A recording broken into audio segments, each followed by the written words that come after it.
नमस्कार किसान भाइयों, आशा है आप सभी कुशल मंगल होंगे। दोस्तों बेहतरीन तरीके से आलू की फसल की देखभाल करने के लिए अच्छे ट्यूबर्स बने, बहुत सारी संख्या में ट्यूबर्स बने, फसल की क्वांटिटी और क्वालिटी बहुत ही बेहतरीन हो, इस सब के लिए एक नया वीडियो में आज लेके आया हूँ आपके सामने।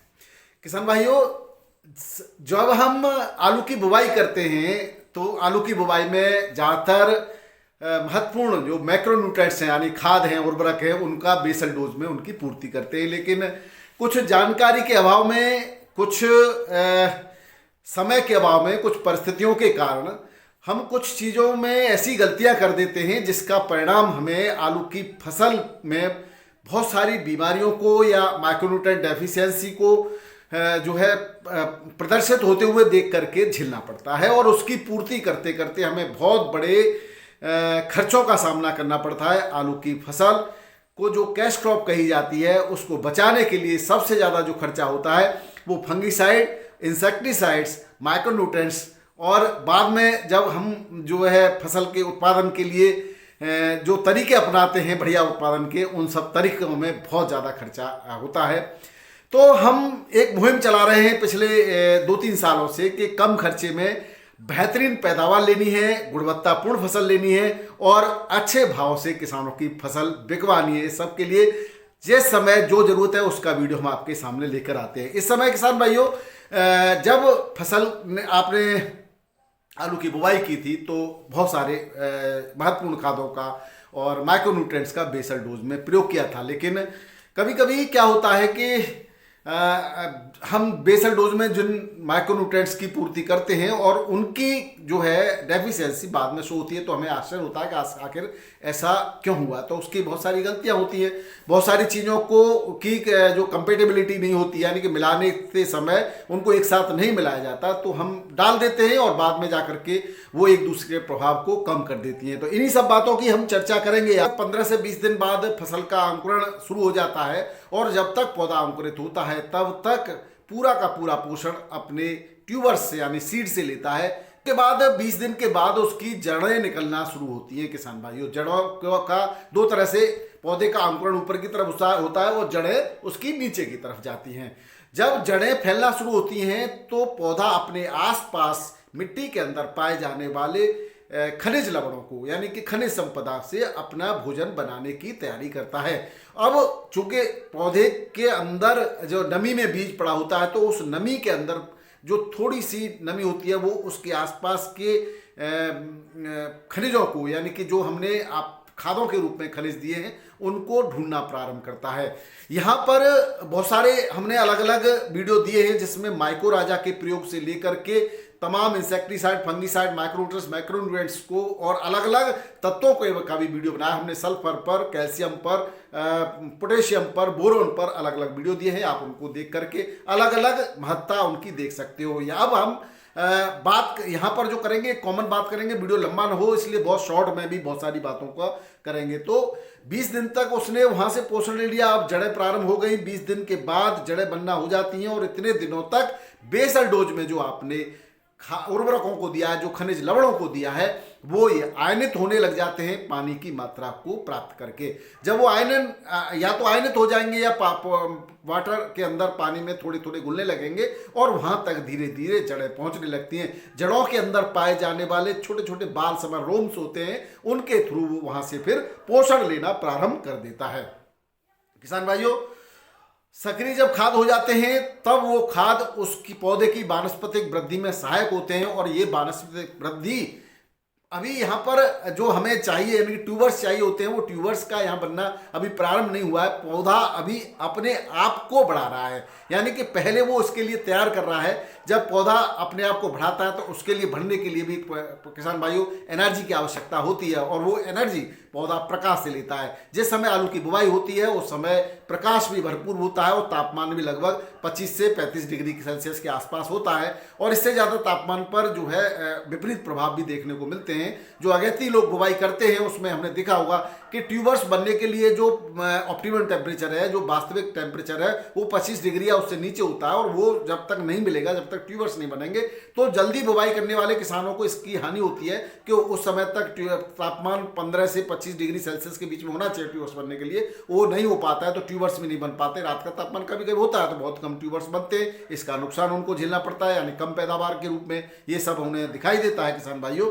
तो यहाँ पर 30 से लेकर के 40 दिन तक पौधा स्वयं का विकास करता है, और इसके लिए वो जरूरी पोषक तत्व तो यहाँ पर नाइट्रोजन होती है। हालांकि अन्य पोषक तत्व शरीर निर्माण के लिए प्रोटीन की आवश्यकता होती है, और प्रोटीन जो है वो नाइट्रोजन के द्वारा ही प्रोटीन का निर्माण होता है। तो नाइट्रोजन वातावरण में भी है 78% गैसों के रूप में, लेकिन वहाँ से जो नाइट्रोजन को एब्जॉर्ब करने वाले नाइट्रोजन फिक्सिंग बैक्टीरिया है, वो जो लोग दलहन का तिलहन का इससे पहले खेती करते हैं, उनकी तो जड़ों में ही पाए जाते हैं, तो उसकी पूर्ति वहाँ से हो जाती है। हम रासायनिक के रूप में यूरिया से इसकी पूर्ति करते हैं। तो जो बेसल डोज में हमने डायमोनियम फास्फेट यानी DAP दिया होता है, उसमें 18% यूरिया होता है, उसका यहाँ पर यूटिलाइजेशन हो जाता है। जब पौधा 30 दिन का हो जाता है किसान भाइयों, तब हम सिंचाई यानी 20 से 21वें दिन से हम सिंचाई प्रारंभ कर देते हैं, और 21वें दिन वाली जो सिंचाई होती है वो उसके अंदर, उसमें ज़्यादातर हम जो 20 से 21वें दिन सिंचाई करते हैं, तब कोई ऊपर से हम यूरिया या नाइट्रोजन या कोई भी किसी भी पोषक तत्व को अलग से नहीं देते। उसका कारण है कि हमने जो बेसल डोज में दिया हुआ है वही इतने दिनों में सक्रिय हो पाता है। तो जो नाइट्रोजन हमने यूरिया के डायमोनियम फास्फेट या DAP के साथ, या जिन्होंने DAP नहीं दिया होगा तो यूरिया बेसल डोज में दिया होगा, वो नाइट्रोजन यहाँ पर जैसे ही हम पानी देते हैं वो सब सक्रिय हो जाते हैं, और पौधे को पूरी तरह से मिलना प्रारंभ हो जाती है, और पौधा पूरी तरह से भरपूर वृद्धि करता है। यानी कि जब 30 दिन के बाद वो 40 दिन तक अपनी वृद्धि कर लेता है, इस बीच में एक पानी की आवश्यकता और 30-35 दिन पर होती है, और हमें लगता है कि हमें इसको भरपूर नाइट्रोजन देनी चाहिए, क्योंकि इस समय पौधे का भोजन नाइट्रोजन के रूप में ही सबसे ज़्यादा होता है, क्योंकि उसके खुद की शरीर, पत्ती, तना और उसका निर्माण नाइट्रोजन के द्वारा ही होता है, और बाकी के मिनरल्स तो वो जड़ों से ले रहा है, लेकिन नाइट्रोजन अब वहाँ नहीं हो पाती, तो अलग से हम यूरिया के रूप में इसकी पूर्ति करते हैं। तो इस समय उतनी ही मात्रा में यूरिया देना चाहिए जितनी आवश्यक हो। बहुत सारे किसान भाई अज्ञानतावश भरपूर यूरिया, ज़्यादा यूरिया देते, तो यहीं से हम अपने दुखों की जो है बीज भी यूरिया के साथ बुवाई कर देते हैं, क्योंकि ज़्यादा यूरिया जो है पानी के साथ जब हम फिर उसके बाद सिंचाई करते हैं, तो सिंचाई के साथ यूरिया की काफ़ी मात्रा जमीन के अंदर चली जाती है। जो जमीन के अंदर सुप्त अवस्था में यानी कि सोई हुई अवस्था में फंगस पड़ा हुआ था किसान भाइयों, वो यहाँ से फिर अपना काम करना प्रारंभ होता है। वो जाकर के 40-45 दिन पर वो भी अपनी तंदुरुस्ती दिखाता है, और वो फिर आपकी जड़ों में रोग उत्पन्न करने लगता है। तो उसकी भी बात करेंगे किसान भाइयों। अभी पहले हम बात कर लेते हैं मुख्य पोषक तत्वों की। अब यहाँ पर 40 दिन हो गए, यानी कि 30 से 40 दिन तक भरपूर वृद्धि हो गई, वनस्पति वृद्धि ठीक ठाक है, सब कुछ बढ़िया है, आपने नाइट्रोजन की पूर्ति भरपूर की है। तो नाइट्रोजन के साथ साथ फास्फोरस और पोटेशियम की भी आवश्यकता होती है। फास्फोरस अंदर सेकेंडरी रूट के निर्माण में, यानी कि जो सफ़ेद रूट्स होती हैं, वाइट रूट्स होती हैं, जो बाद में जाकर ट्यूबर्स बनाती हैं, उसके निर्माण में सहायक होता है। इसके साथ साथ पोटेशियम परिसंचरण का काम करता है, यानी पत्तियों से जो भोजन बन रहा है उसकी भरपूर मात्रा नीचे की तरफ ले जानी है उसे, जहाँ पर वो ट्यूबर्स के फॉर्म में स्टोर होना है, उसका काम आपका पोटेशियम कर रहा है। कोशिका निर्माण को तेजी से सेल डिवीजन हो, इसके लिए हम कैल्शियम की लेते हैं। कैल्शियम ये मैक्रोन्यूट्रेंट्स है, यानी बहुतायत में उसकी आवश्यकता होती है। और इसके अलावा जो है फास्फोरस के अलावा कैल्शियम और सल्फर की पूर्ति हमने बेसल डोज में भी की होती है। और अगर हमने SSP सिंगल सुपर फास्फेट दिया है तो उसमें भी सल्फर होता है, और नहीं होता है तो हमें यहाँ पर 40 दिन के बाद एक सल्फर के लिए हमें या तो यूरिया के साथ हम मिलाकर के सल्फर देते हैं, या अलग से सल्फर देते हैं, किसी न किसी रूप में हमें सल्फर की आवश्यकता होती है, जिससे कि पौधे में सल्फर जो है पत्तियों के निर्माण में, क्लोरोफिल निर्माण में काम करती है। वहीं मैग्नीशियम और पोटेशियम भी यहाँ पर जो है काम करते हैं। मैग्नीशियम हरित लवक के निर्माण में महत्वपूर्ण भूमिका निभाता है, वहीं पोटेशियम बने हुए भोजन को पौधे के विभिन्न भागों तक पहुँचाने का और ट्यूबर्स के रूप में संग्रहित करने का काम करता है। और अब हमें जो एक और तत्व की आवश्यकता यहाँ जो बोरोन की होती है, बोरोन कहाँ पर कितनी, यानी कि वितरण में सहायता करेगा। वितरण ठीक ठाक सही जगह पर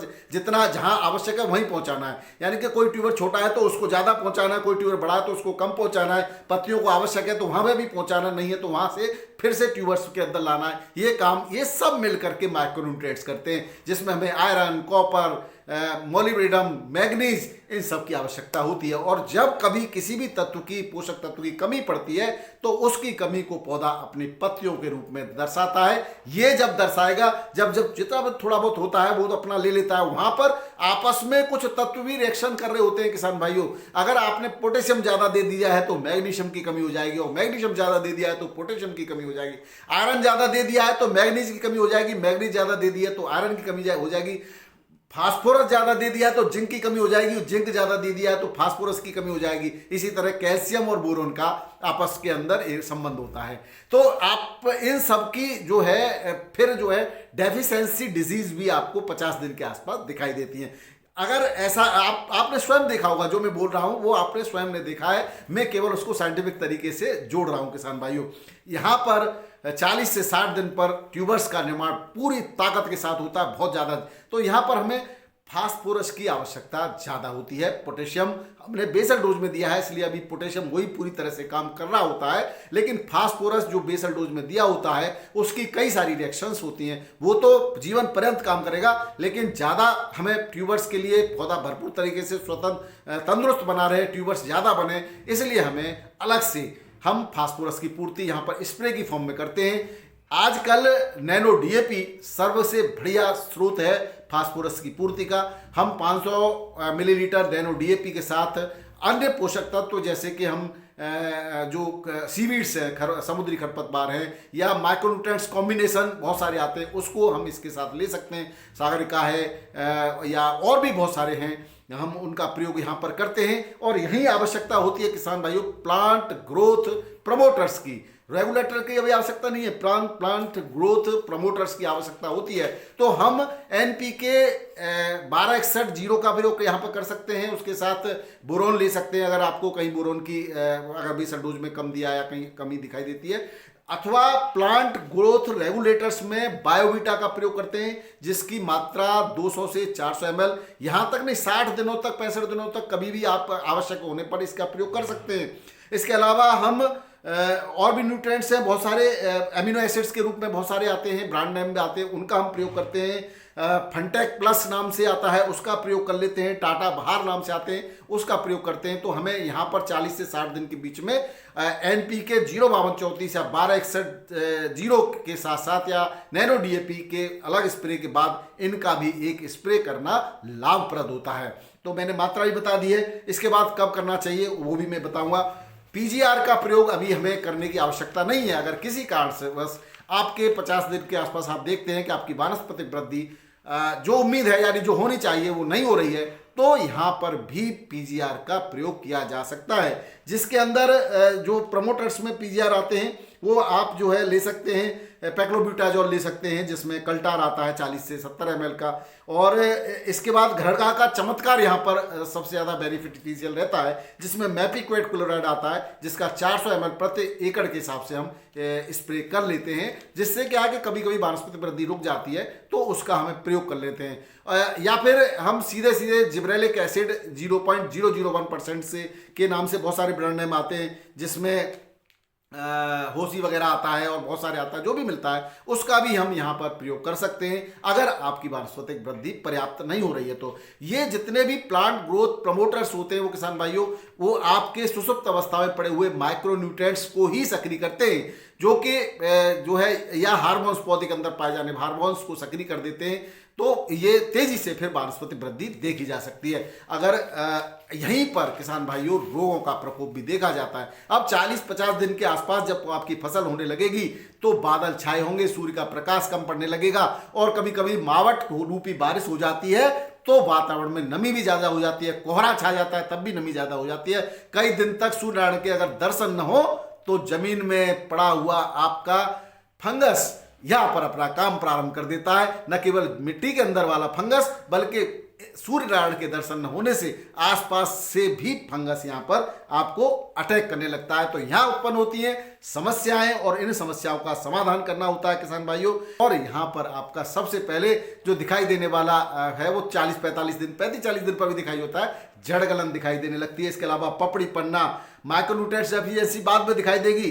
परपरा जिसको कहते हैं वो दिखाई देगा, और कभी कभी स्कैब डिसीज भी यहाँ से मालूम पड़ती है जो बाद में ट्यूबर्स पर पहुंच जाती है, और अर्ली ब्लाइट और लेट ब्लाइट जैसे खतरनाक घातक बीमारियां आलू को घेर लेती हैं। तो ये जो 40 से 60 दिन का समय किसान भाइयों बहुत ही महत्वपूर्ण है।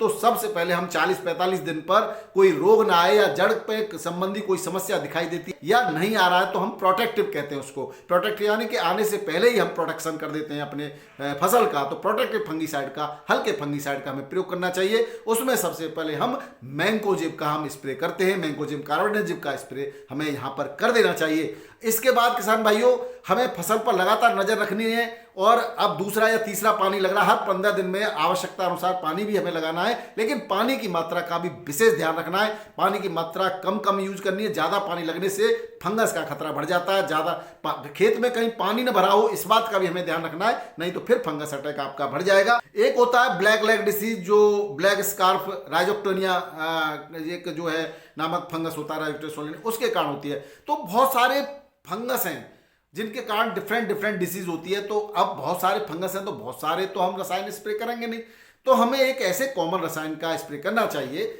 जिस तरह से हमने शुरुआती दौर में मैंकोजेब कार्बोनाजिम लिया है। उसके बाद हम मैंकोजेब मेटालेक्सिल ले सकते हैं, या उससे पूर्व आप कॉपर ऑक्सीक्लोराइड भी ले सकते हैं, और इन सबको ये प्रोटेक्टिव शुरुआत करिए हमने।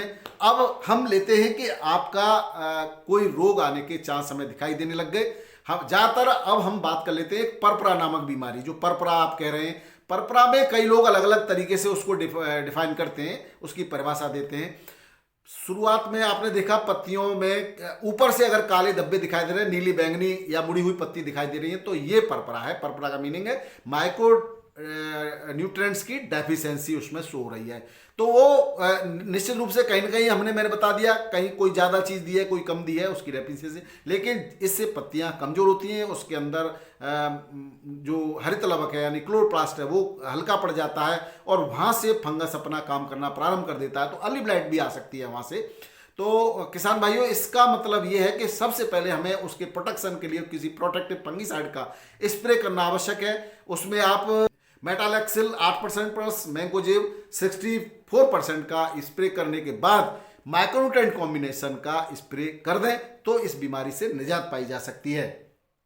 मैंकोजेब M45 के नाम से आती है, एक कॉमन है, उसका आप 2 ग्राम प्रति लीटर के हिसाब से स्प्रे करना है। कार्बनडाजिम भी 2 ग्राम प्रति लीटर ही लेनी है आपको। कॉपर ऑक्सीक्लोराइड के साथ या अथवा मेटालेक्स दोनों में से एक ले लें, वो 1 से 1.5 ग्राम प्रति लीटर के हिसाब से स्प्रे करनी है। अगर रोग आ गया है या फिर देर हो गई है तो आप साइनोक्सिल ले सकते हैं। एक इसके साथ एंटीबायोटिक और एक बैक्टीरियोसाइड जो स्ट्रेप्टोसाइक्लिन वगैरह आती है, इसका भी प्रयोग साथ साथ में यहाँ पर कर सकते हैं। अलग अलग रोगों के लिए हमने अलग अलग जो है बीमारियों के नाम से वीडियो बना रखे हैं, आप जरूर उसको देख लीजिएगा। अब यहाँ पर एक समस्या और प्रारंभ हो जाती है किसान भाइयों की, कभी कभी पत्तों में छेद दिखाई देने लगते हैं, पत्ते कटे फिटे दिखाई देते हैं। तो माहू, लीफ हॉपर, सफेद मक्खी, थ्रिप्स, ये जो हैं कीड़े, इसको कीट बोलते हैं, अलग अलग तरह के ये दुश्मन कीट हैं, ये कहीं कहीं फसल में दिखाई देते हैं। और कभी कभी आपकी पत्तियां सिकुड़ी हुई मुड़ी हुई दिखाई देती हैं, तो वायरस डिसीज कहा जाता है उनको। उनका सामान्य तौर पर उपचार नहीं है, लेकिन रोकथाम उसकी कर सकते हैं। और ये जो कीट लगे हुए होते हैं ये उसके वाहक होते हैं। अगर पड़ोसी के खेत में भी ये बीमारियां दिखाई दे रही हैं तो आपके खेत तक आने में बहुत देर नहीं होगी। तो इनको मारने के लिए भी कोई अच्छा इंसेक्टिसाइड, ज़्यादा इमिडाक्लोरोपिड भी 17% दे सकते हैं आप। थायोमेथाक्सिम भी ले सकते हो, एसएल फॉर्म में आता है और पाउडर फॉर्म में भी आता है, तो उसका भी आप साथ में एक स्प्रे जरूर करना चाहिए। 10-15 दिन के अंतराल पर स्प्रे करते रहना चाहिए। अब किसान भाइयों इसके बाद जो है 40 से 60 दिन पर एनपीके यानी फास्फोरस की विशेष तौर पर पूर्ति करनी है, और 60 के दिन के बाद आपको फास्फोरस की आवश्यकता कम और पोटेशियम की आवश्यकता ज्यादा पड़ती है। अब आपका पौधा स्वस्थ है, हरित लवक उसमें है, पत्तियां स्वस्थ हैं, भोजन बन रहा है, तो भोजन को ऊपर से ट्यूबर्स तक पहुंचाना है यानी स्टोर करना है। उसके लिए आपको परिसंचरण के लिए पोटेशियम की आवश्यकता होती है। तो यहां पर एनपीके 0050 ले लेंगे आप 1 से 1.5 kg, और उसके साथ ले लेंगे बोरॉन 200 ग्राम। और उसका आप स्प्रे कर देंगे तो आपको ट्यूबर्स के रूप में भोजन बढ़िया तरह से इकट्ठा होगा। ट्यूबर्स की संख्या बढ़ेगी, साथ साथ ट्यूबर्स का साइज भी बढ़ेगा। और ट्यूबर का साइज छोटा बड़ा ना हो, गुड्डे गुड़िया ना हो, उसके लिए बोरॉन बराबर उसका वितरण करने का काम करता है। तो बोरोन की भी पूर्ति आपको यहां पर करनी है। अब कभी कभी ऐसा लगता है कि हमारी वानस्पतिक वृद्धि तो बहुत ज्यादा हो गई है लेकिन ट्यूबर्स की संख्या नहीं है या ट्यूबर्स नहीं बराबर फूल पा रहे हैं, तो आप पीजीआर का भी स्प्रे यहीं पे करेंगे। यानी कि 55, 60, 70 दिन के आसपास पीजीआर का स्प्रे कर देंगे। अलग अलग पीजीआर के बारे में हमने बताया। लियोसिम की मात्रा जो है 40 से 60 ml लेनी है, कल्टार की मात्रा जो है 60 से 80 ml लेनी है प्रति एकड़ के हिसाब से, और पानी की मात्रा भरपूर लेनी है और आपको स्प्रे कर देना है। किसान भाइयों, वीडियो जरूर बड़ा हो रहा है लेकिन आपके सारी काम की जानकारी एक ही वीडियो में यहां पर मैं दे रहा हूं, देने का प्रयास कर रहा हूं। तो माइक्रोन्यूट्रिएंट्स, अब एक चीज और किसान भाइयों, अगर माइक्रोन्यूट्रिएंट डेफिशिएंसी है और आपको अच्छा माइक्रोन्यूट्रिएंट्स कॉम्बिनेशन नहीं मिल रहा है तो आप बाहर से अलग से माइक्रोन्यूट्रिएंट ले सकते हैं। 300 से 400 ग्राम ले लें चिलेटेड मैग्नीशियम, 200 से 250 ग्राम ले लें चिलेटेड फेरस और 100 ग्राम ले लें मैग्नीज। इसको आप NPK 0050 के साथ और 200 ग्राम बोरोन के साथ 200 लीटर से 250 लीटर पानी में आप स्प्रे कर दीजिए तो निश्चित रूप से आपकी माइक्रोन्यूट्रिएंट डेफिशिएंसी समाप्त हो जाएगी और पौधे ट्यूबर्स की संख्या और साइज में भरपूर वृद्धि होगी। बोरोन इसलिए लेना है, बता ही दिया बोरोन लेने का कारण। अब यहां पर कभी कभी क्या होता है कि आपके को कैल्शियम की पूर्ति की भी आवश्यकता होती है। हो सकता है उस समय कैल्शियम की पूर्ति न हो पाए तो कैल्शियम नाइट्रेट का स्प्रे आप इस समय कर सकते हो। और शुरुआत के दिनों में कैल्शियम नाइट्रेट नाम से एक खाद आती है, उसको भी आप 40, 45, 50, 60 दिन पर इन खादों का कभी भी प्रयोग किया जा सकता है। किसान भाइयों, बहुत सारी चीजें हैं बताने के लिए तो, लेकिन यहां पर सब चीजों को बताएंगे तो वीडियो आधा घंटा चाहिए कम से कम। अब मैं आपको एक प्रमुख बात करूं कि महत्वपूर्ण सावधानियां इन सब चीजों को करने के लिए जो सावधानी है सबसे ज्यादा वो क्या है, आप सिंचाई का बिल्कुल ध्यान रखेंगे। न ज्यादा पानी लगाना है, पानी को भरे नहीं रखना है, बेड पर पानी न जाए इसका ध्यान रखना है।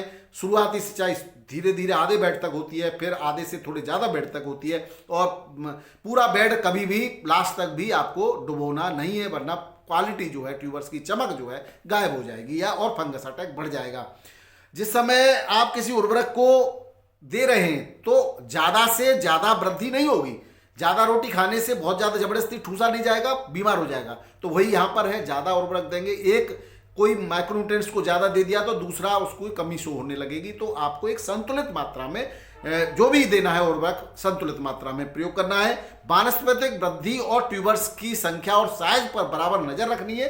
बहुत ज्यादा वानस्पतिक वृद्धि होने पर आपको प्लांट ग्रोथ रेगुलेटर का प्रयोग करना है, वानस्पतिक वृद्धि कम होने पर आपको प्लांट प्रमोटर्स का प्रयोग करना है। इस तरह से आप फंगीसाइड्स, माइक्रोन्यूट्रिएंट्स का जो है स्प्रे करते समय ध्यान रखेंगे कि फंगीसाइड का अलग स्प्रे होना है और माइक्रोन्यूट्रिएंट्स का अलग स्प्रे होना है। बहुत अच्छे परिणाम मिलेंगे किसान भाइयों। ज्यादातर किसान भाइयों के साथ समस्या ये रहती है वो फंगीसाइड के साथ माइक्रोन्यूट्रिएंट्स का स्प्रे करना चाहते हैं।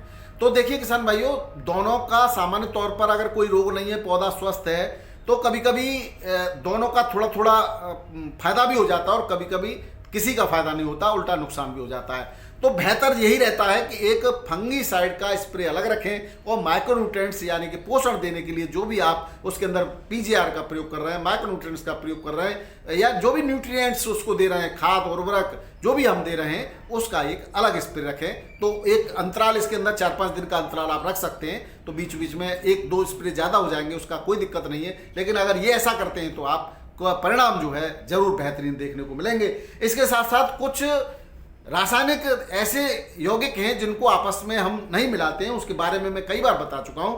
वो जो आपस में क्रिया करके एक दूसरे के प्रभाव को नष्ट कर देते हैं। किन्हीं परिस्थितियों में अगर आपको नहीं जानकारी है तो इसको एक बोतल में मिला करके आप स्प्रे से पहले टेस्ट कर लीजिएगा, तो कोई रिएक्शन उसके अंदर नहीं होनी चाहिए, किसी प्रकार का रंग परिवर्तन नहीं होना चाहिए, तापमान परिवर्तन नहीं होना चाहिए, अवक्षेप ऊपर या नीचे नहीं जमना चाहिए। अगर ऐसा रहता है 10-15 मिनट रखने के बावजूद तो आप स्प्रे कर सकते हैं। मैं कुछ चीजें बता देता हूं आपको, फिर से कई बार बता चुका हूं। जिंक सल्फेट के साथ DAP नहीं मिलाते, कैल्शियम नाइट्रेट्स के साथ जिंक सल्फेट नहीं मिलाते, फेरस सल्फेट के साथ DAP नहीं मिलाते, सल्फर के साथ कैल्शियम नाइट्रेट नहीं मिलाते, NPK 0050 के साथ भी कैल्शियम नाइट्रेट नहीं मिलाते सामान्य परिस्थितियों में, DAP के साथ मैग्नीशियम सल्फेट नहीं मिलाते, यूरिया के साथ अमोनियम सल्फेट नहीं मिलाते, कैल्शियम अमोनियम नाइट्रेट के साथ यूरिया नहीं मिलाते, सिंगल सुपर फास्फेट यूरिया नहीं मिलाते, यूरिया और म्यूरेट ऑफ पोटाश को आपस में नहीं मिलाते। अगर इन सब का आपने ध्यान रखा है तो फसल को बेहतरीन होने से और गुणवत्तापूर्ण होने से कोई नहीं रोक सकता। वीडियो पसंद आए तो जरूर शेयर कीजिएगा। बहुत बहुत धन्यवाद। नमस्कार, सत श्री अकाल, राधे राधे, जय जवान जय किसान। आपका दिन मंगल।